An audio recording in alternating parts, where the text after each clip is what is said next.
Good morning, evening, afternoon. I am Tatocat. Welcome to my channel. Today we are playing Echoes, a Lucid9 fan game. Previously, well, Kosuke is going on a rant on how he is technically right in his actions about using prisoners as test patients, guinea pigs, and because it's for the greater good, and Ruri is kind of having to sit and listen to it, and that is where we left off. No matter how strong you think you are, or how much adversity you think you've overcome, everyone has a breaking point, and so do you. You are here today because you have yet to reach yours. Even with the penchants of human emotion that you are capable of experiencing, there are thousands, perhaps millions, who would envy your predicament. Yes, I suppose there are many people who would like to not feel things. Those are the broken men and women of the world. Men and women replaced because the means to repair them did not exist, and they have found no end to their pain. If I could find an end to their suffering, and you could stand in my way, would you bring yourself to do so? Could you oppose my work in good conscience? And if there can be no end to their agony, and I seek that which does not exist, what greater goal could there be than to allow these people to finally rest, free of all awareness?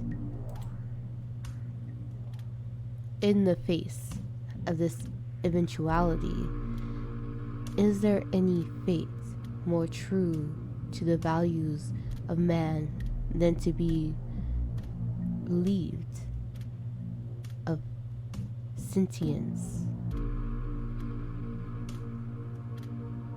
Okay, if that's the truth, then why help anybody? If you just feel like being non-sentient is the way to save everyone, then aren't they all just better off dead? What's the point? I know that I should think so. And I know this because reality is a fickle thing. It forces itself upon us when we are least prepared, and when it inflicts its harm on the mind, it leaves behind little that can be studied in good time. Dreams, however, are the essence of human experience. Once they appear, they can be harnessed, observed, and perhaps even manipulated. Such is the power of the dream that it can safely show us the nature of any neuron in the brain. And as of today, it is a flame that can be stoked in the mind of even the deepest sleepers. I guess I'm just like, what's the point if you think that sentience itself is the enemy? Does that mean we should just be all hive mind? Should we all just sleep all the time? It doesn't seem very much like life. Before I can ask him what he means by that, Kosuke turns away and continues strolling down the hall. I guess it's just an extreme way of thinking. That's fine. He's a mad scientist. Even in such a horrific place, he remains in a state of utter serenity, unaffected by his surroundings, despite being arguably more aware of them than anyone else. But as weak as I might feel, my best option is still to follow him. I can only imagine what kind of hell there'd be to pay if I made so much as an attempt to defy his orders. You seem disturbed, Rui. Well, you electrocuted my brain.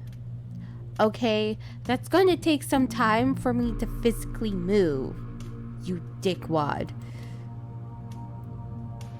If so, it is a condition that I can do little about, and I do apologize for that.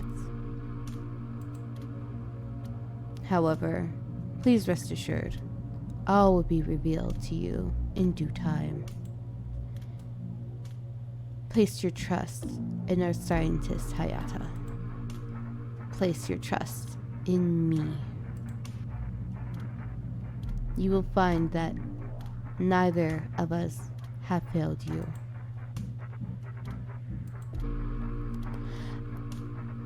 I'm sorry. Place my trust in you? How much weed did you have to smoke to even entertain the possibility that I do something like that stupid? I remembered what my parents talked about just before they died, about how quick you were to toss them aside as soon as the situation took a turn for the worse. They fulfilled each and every one of the contractual obligations. They were with the division until the end, and yet you signed off on that notice of termination like they were nothing to you. They put their lives in your hands, trusted you to make the right decision. And what did you do with them? You told them that because of their research, they had to die. And as if dangling my life in front of me for 3 years like a carrot on a goddamn stick wasn't enough of a fucking insult, you just admitted that this company is performing experiments on mentally ill captives without their consent. Experiments you're likening to dreams, a series of ham-fisted attempts to delve into a final fabric of reality and shape it according to your will.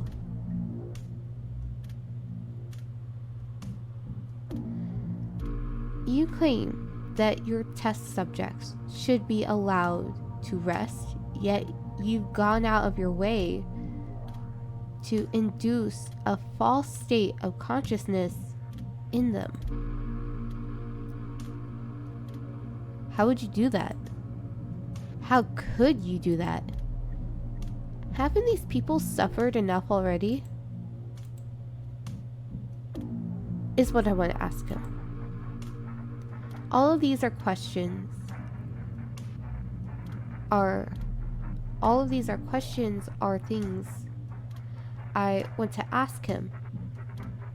But if I ever get any real answers, all they'll do is bring my head closer to the chopping block. I put too much on the line trying to bring Gamma back. I'm not going to risk learning any more than I need to. But as far as gaining my trust, Kosuke,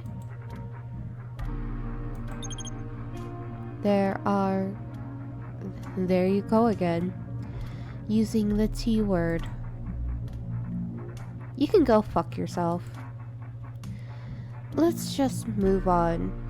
I'd rather not risk my life over information that's above my pay grade. Hope you're planning on keeping the mad science to a minimum, though. This corporation has enough enemies as it stands. Piss enough people off, we might actually start running out of bullets. Is that a threat? I don't partake in friendly fire for shits and giggles, Kosuke. However, if a certain someone were to order me to... Enough, Hayata. Kosuke stops in his tracks, turns around, and points to his wrist. Upon sight, the gesture, a reflexive chill runs down my spine. In case you've forgotten, you're not being paid to talk. Okay. Kosuke, don't respond like you have a question or like you want us to talk, and then we say something, you're like, well, I don't like that, so I'm just gonna push this. This is such a bratty thing. I don't like him. Now, unless you have a question that I can answer safely at this time. Just one. Another. And that is, why me? The implants, the training, this project of yours. The way I see it, you could have brought anyone else into the fold, and this corporation would have come out no worse off. So, if you don't mind telling me, Chairman. I take a step forward and look Kosuke dead in the eye. I'd like to know why I am still alive.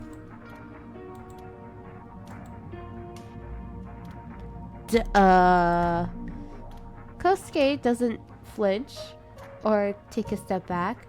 In fact, he almost looks impressed. He's like, oh, sassy. But in a smart way. I thought it would have been obvious by now, Hayata. You were the only thing he cared about. The only thing he cared about? What about his desire to be... What about his desire to be someone? To put his life on the line, to protect others, even if it cost him his own. Oh! Okay. We're doing the thing. Shoop, shoop, shoop, shoop, shoop.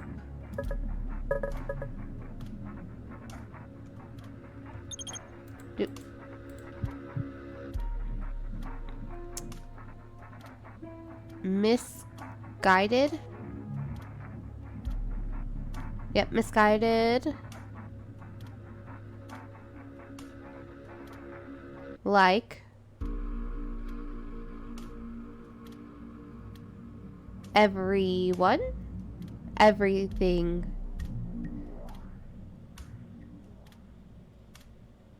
Misguided like everything else. Okay. Cool. That's right. I'm gonna get all of the words.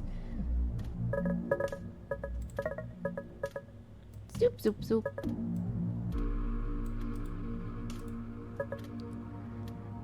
What about all the... What about all the other girls he spent time with? They meant nothing, Rui. Didn't you see the game? Of course you didn't. Okay, there's another one.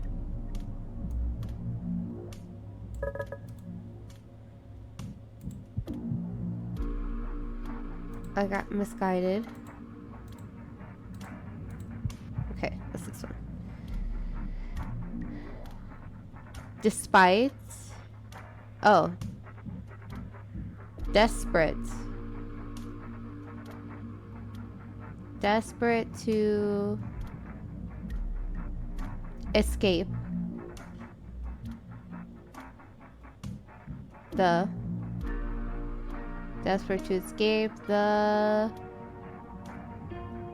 solitude.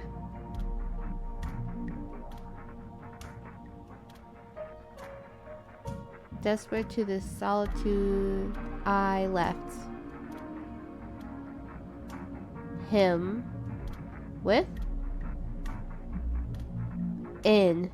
Desperate to escape the solitude I left him in.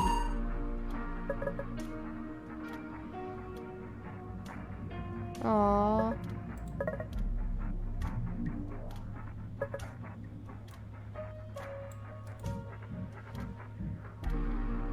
You can talk out of your ass all you want, but don't act like you know him. I'm afraid that I do, Rui. But you didn't. You didn't grow up with him. You didn't protect him when he had nobody left except a pair of fucking cowards for parents.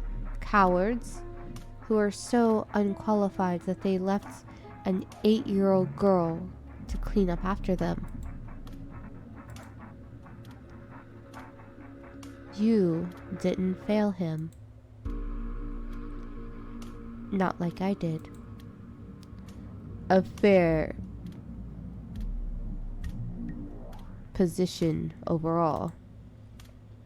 Truth be told, I would have no argument against it, but there is a certain justice in reunion. What do you mean by that? I mean that without you, Rui Hayata, my work here would be incomplete. That the reason I have to work for the SSD. Kosuke chuckles. I'll let you figure that out yourself. Just remember, not every solution to the ailments of mankind should be exposed to the light of day.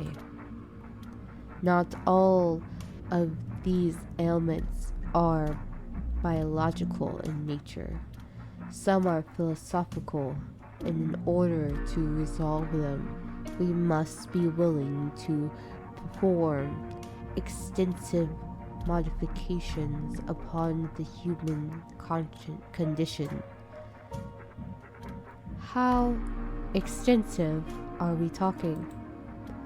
Extensive enough that no sane person would consent to receiving them.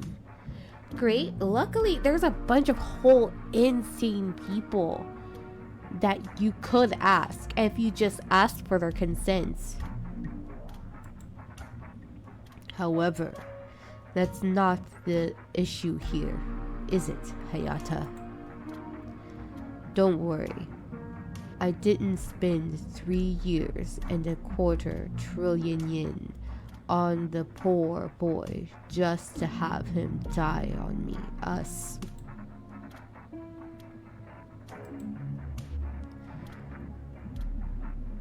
Wait. 250 billion? How could anyone ever justify spending that amount on one person? That's enough to buy a few hundred MRI machines, maybe even to research a way to treat people that doesn't require whatever the hell this place is. Unless we've arrived.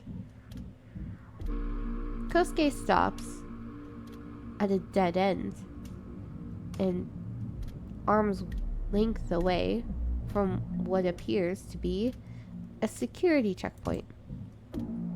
Standing behind the concrete barrier are two guards who on first glance appear to be normal corporate security. For a second, I worry that someone's let them come down here without clearance. That is, before I see the green armbands they're both wearing.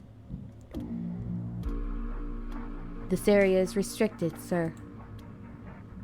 One guard steps forward, his free hand hovering over the weapon holstered at his side. SSD personnel only.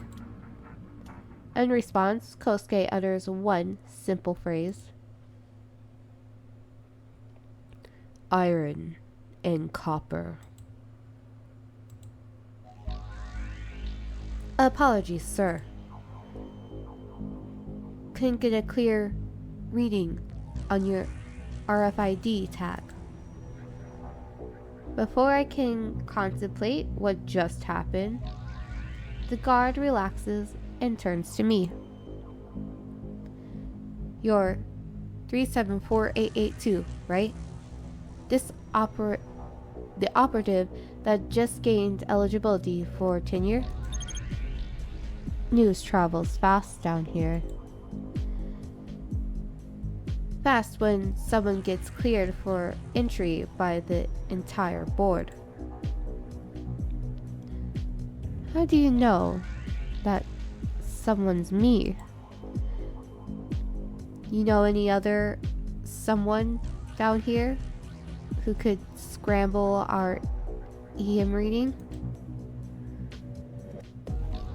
The guard turns to a nearby control panel and gets to work adjusting an array of digital sliders. Anyway, just need to reconfigure the EM sensitivity and I'll be right with you.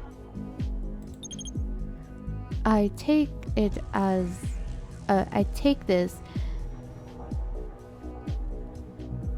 the scanner's not a fan of heavy metal. The guard stifles a laugh. Maybe that joke wasn't as terrible as I thought. Alright, now everything's checked out.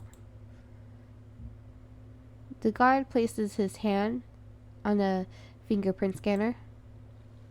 A second later, the reverberating sound of hydraulics hissing and gears grinding overwhelmed the hall. Welcome to the division, Dr. Hayata.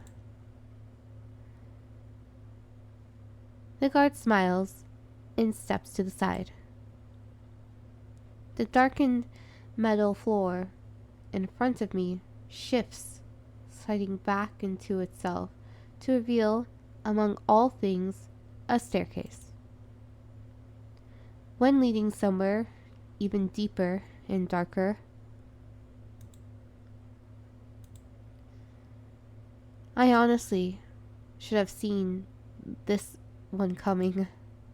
Alright, doors open. I'll leave the rest to you, Doc. Oh, sorry, that was the guard. Alright, doors open. I'll leave the rest to you, Doc. Oh, and be sure to watch your step. I nod in affirmation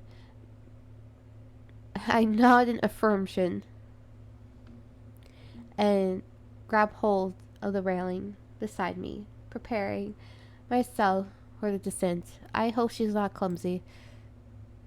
While there's time for another quip to keep things light, I decide to focus on the path before me, as well as not tripping over my suitcase. Come to think of it, I completely forgot I had it with me. After following Kosuke down hundreds of floodlit steps, a level surface finally comes into view. Finally, I pass through the hatch door at the bottom and a torrent of cold air rushes past my skin. And upon looking up, I see something. Ooh. How creepy. I feel like this is very suitable for the situation. And that's a little detail. Little details like on here, the floor. Looks like a train track. Or like a subway track. Didn't mean to do that.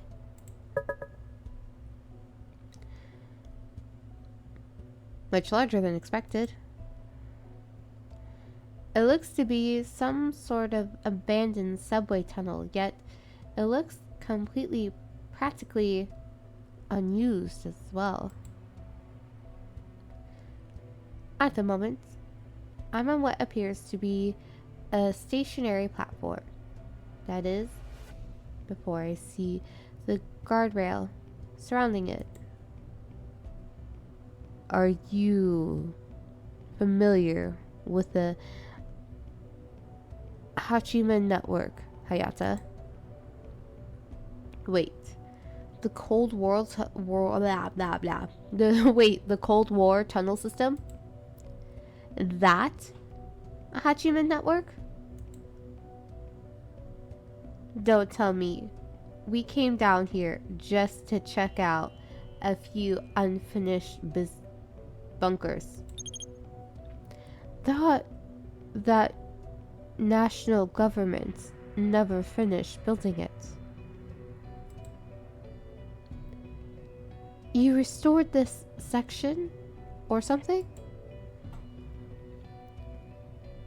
We didn't just restore them, Hayata. I turn my head towards Kosuke to find him standing beside a control panel console. We completed them. You completed them? Kosuke nods. To be fair, it wasn't as impressive as a feat it might seem at first glance. The plans, groundwork, and manpower were already there. All we had to do was allocate resources to the project. It's no wonder they were left unfinished, though.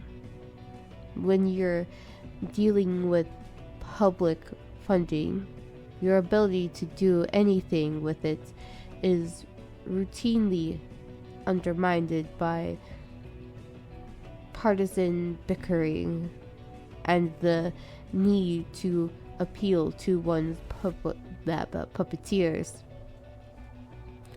Knowing this, Way Forward decided to purchase the project at its most controversial back in the 1980s, as well as convert it into something more useful to us.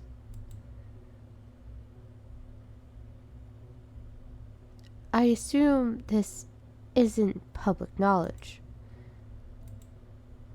That's correct, Hayata. I thought he's going to be that is correct, Hayata. As a soon-to-be tenured operative within the Special Service Division, one of your duties will be to keep it that way. I'm going to tell everyone. Oh.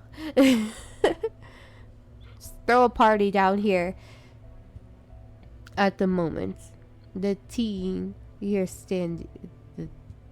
The tram, there we go, I was like the tram you're standing on is configured to transport us to the SSD compound, where Yama Ishimoto is currently undergoing treatment. I won't lie to you.